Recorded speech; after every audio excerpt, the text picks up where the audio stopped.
வயநாட்டில் நிலச்சரிவால் உயிரிழந்தவர்களின் எண்ணிக்கை 295 உயர்வு. நிலச்சரிவால் உருக்குலைந்த இடங்களில் துரிதகதியில் மீட்புப் பணிகள்.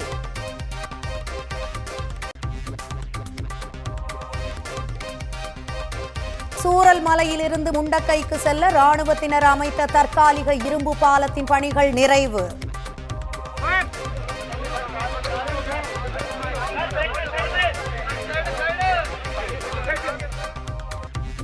மீட்பு பணிகள் இனி எளிதாகும் என எதிர்பார்ப்பு.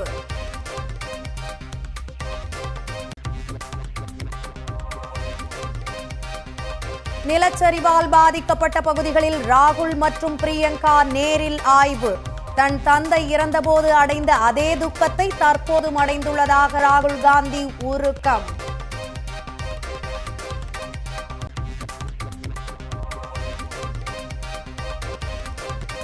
நிலச்சரிவால் பாதிக்கப்பட்ட மேப்பாடியில் தமிழ்நாடு அரசின் உதவி மையம் திறப்பு. உணவுப் பொருட்கள், மருத்துவ வசதிகள், ஆடைகள், மருந்துகள் வழங்க ஏற்பாடு.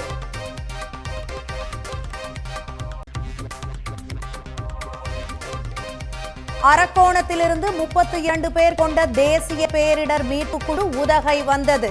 நீலகிரி மாவட்டத்தில் 3 நாட்கள் மிக கனமழை பெய்யும் என வானிலை ஆய்வு மையம் எச்சரித்துள்ளதை முன்னிட்டு நடவடிக்கை.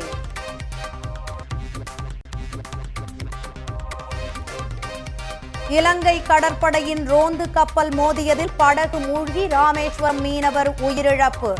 உயிரிழந்த மீனவரின் குடும்பத்திற்கு 10 லட்சம் ரூபாய் நிவாரணம் வழங்கி முதலமைச்சர் மு.க. ஸ்டாலின் உத்தரவு.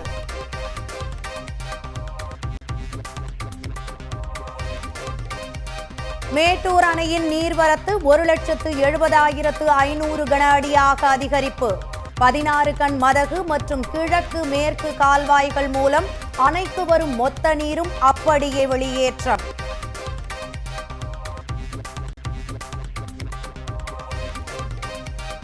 மேட்டூரில் நீர் திறப்பு அதிகரிக்கப்பட்டுள்ள நிலையில் 11 மாவட்ட கரையோர பகுதிகளுக்கு வெள்ள அபாய எச்சரிக்கை. நாமக்கல், ஈரோடு மாவட்டங்களை இணைக்கும் குமாரபாளையம் காவிரி பாலத்தின் கழுகு பார்வை காட்சிகள்.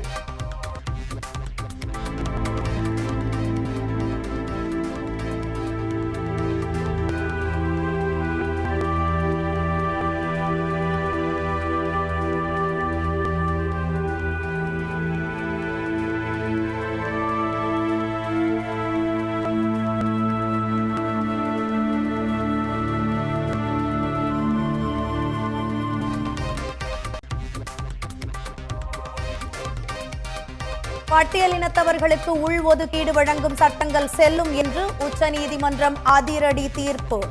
திராவிட மாடல் பயணத்திற்கான மற்றுமோர் அங்கீகாரமாக அமைந்த தீர்ப்பு என முதலமைச்சர் மு.க. ஸ்டாலின் வரவேற்பு.